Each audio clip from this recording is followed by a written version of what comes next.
Let's turn back the clock to 2024.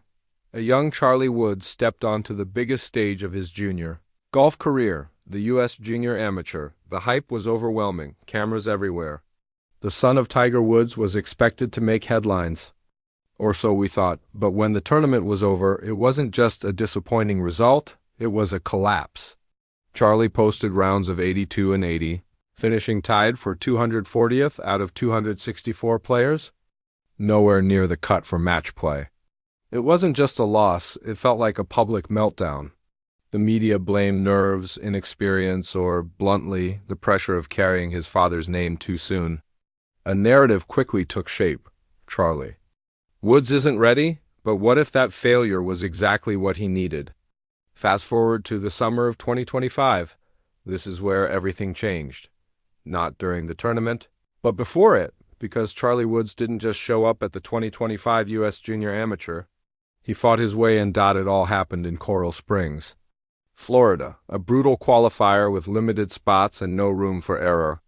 Charlie found himself in a sudden death playoff, 3 players fighting for one last ticket.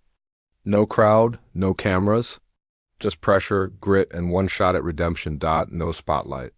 No glory, just heat, nerves, and pure pressure. And in that high-stakes moment, Charlie stepped up and drained a birdie putt when it mattered most, clutch, cold-blooded, and clinical.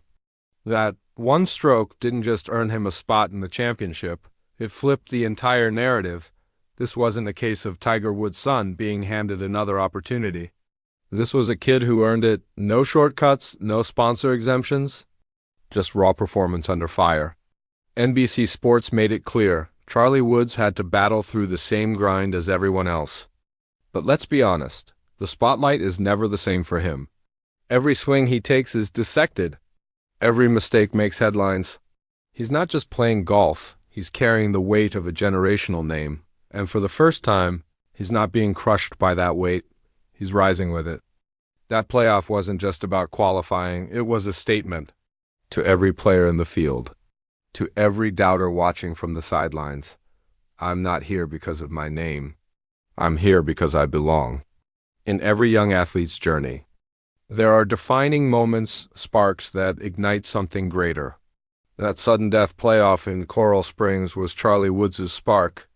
The moment he stepped out of his father's shadow and started casting one of his own in the wildest part.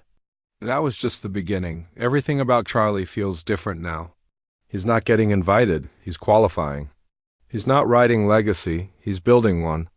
That same kid who collapsed at this tournament last year just stared down 2 elite juniors in a do-or-die playoff ... and buried them, more composed, more confident. More ready than ever before, more composed, more dangerous. So what changed? Sources close to the junior circuit say it all started with Charlie's AJA win earlier this year. That victory flipped a switch. Confidence surged. The swagger returned. He stopped playing as Tiger's son and started playing as Charlie Woods. That's when the whispers began. This isn't the same Charlie Woods, and if anyone still believed he was just a famous last name, July 21st in Dallas is about to prove them very wrong. Because sometimes the quiet ones come back with the loudest roar in Charlie. He's done being quiet. This year's U.S. Junior Amateur isn't just filled with talent, it's loaded with legacy. 4 names stand out, not just for their swings, but for their surnames. Jackson Bird, son of PGA Tour winner Jonathan Bird, fresh off a runner-up finish at the Junior Invitational, and already committed to Clemson. Trevor Gashofsky, defending champion and son of Scott Gashofsky, bringing the weight of expectation. Cameron Kuchar, son of Matt Kuchar, making his USGA debut after building momentum all season. And then there's Charlie Woods, all sons of PGA Tour veterans. But let's be honest, one name hits different.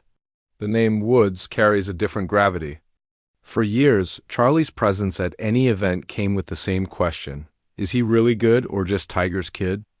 But this year, that question isn't being asked anymore because 2025 isn't about lineage, it's about performance. And Charlie? He's not just keeping up with the field, he's changing the pace. NBC Sports says it best, Charlie's no longer seen as a legacy pick. He's being watched as a legitimate contender. No more excuses, no more training wheels. He's not the heartwarming sideshow. He's the dark horse with a real shot at glory. That's a massive shift. Until now, Charlie has lived under the weight of his father's legend. But now, he's generating his own buzz. And the rest of the field, they're starting to feel it. This isn't about fame anymore. It's about fire. It's not about headlines. It's about hunger. Charlie's no longer playing to honor a name. He's playing to make one. The question is no longer, can he live up to the name Woods? It's, can the rest survive once Charlie finds his top gear? This year's U.S. Junior Amateur isn't just another tournament. It's the start of a new chapter written by Charlie Woods himself. This isn't just a tournament. It's a war zone in spikes, according to NBC Sports. 264 of the world's top junior golfers have descended on Trinity Forest Golf Club. They represent 38 U.S. states and 33 countries, and only 64 of them will survive stroke play to make it too. Match play, no second chances, no resets. Just 2 rounds to prove you belong, and right in the middle of that chaos stands Charlie Woods, not as a favorite, not as a top seed, but as the wild card, the name nobody expected to shake up the leaderboard. But that's the twist. Wild cards are unpredictable. And unpredictable is dangerous. Charlie walks into this championship with something most of the field doesn't have: freedom. He has nothing to lose. And that makes him a nightmare for the so-called favorites. No one expects him to dominate. No one expects him to beat international prodigies or the AJA top 5 machines. Which means every solid round, every birdie, every clutch save is a shot across the bow of comfort and expectation. This isn't the same kid who cracked under pressure in 22-4. This is the kid who won on the A circuit, the one who stared down veterans in a playoff and came out on top. The one who's been sharpening his game in silence until now. He's locked in on 263 other players. Call him a long shot. Call him an underdog, but if you're paying attention, you'd better start calling him a threat, because in a field this stacked, a fearless player is a dangerous player, and right now Charlie Woods looks anything but afraid. Every young athlete reaches a moment, a line between the dreamers and the doers. For Charlie Woods, NBC Sports says this is that moment. This year's U.S. Junior Amateur isn't just another line on his resume. It's a test, a signal, a crossroads, because it's not just Charlie's swing that's leveled up, it's his mindset. Insiders at Trinity Forest are already noticing the change. He's calm, composed, unbothered by the media circus swirling around him. That's not just progress, that's readiness. While cameras scan for cracks in his composure, all they're seeing is quiet confidence, and that, more than anything, is the real transformation. He's gone from being Tiger's son, the sideshow curiosity, to Charlie Woods, the legitimate contender. He doesn't need the world to believe in him. He already knows who he is. But now comes the real test. Will he deliver? Can he crack the top 64? Can he survive match play? Can he finally go from potential to proof? Maybe. Maybe not, but one thing's clear: this tournament is a turning point. Not just for Charlie Woods, but for how the golf world sees him. He's no longer walking in Tiger's footsteps. He's building a trail of his own, and whether or not he lifts the trophy this week, the shift is undeniable. This might just be the moment the golf world stops calling him Tiger's son and starts calling him Charlie Woods.